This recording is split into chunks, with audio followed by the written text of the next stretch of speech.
Hey folks, Robbie here. Picked up some models over this weekend. Got a 53 Ford pickup, a 97 Ford, 41 Chevy, and Dale Earnhardt. This is parts car, but for the 41 Chevy, gonna be like a rat rod. It's got semi tires in the rear. I think this is gonna be pretty cool looking. I'm thinking of the NASA motor in this, and then this is all parts.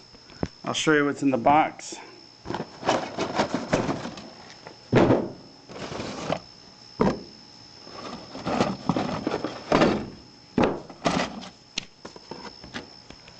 But there's a motor at the bottom of this, so it makes maybe some rat rod NASCAR or something out of some stuff.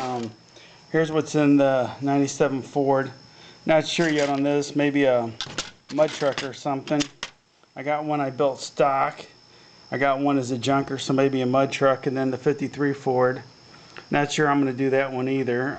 Thought about maybe taking that and something like this maybe. I don't know, something different. What can I say?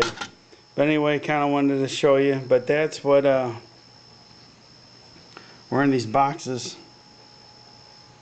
So stay tuned for some more updates. And this is Robbie saying thanks for checking it out.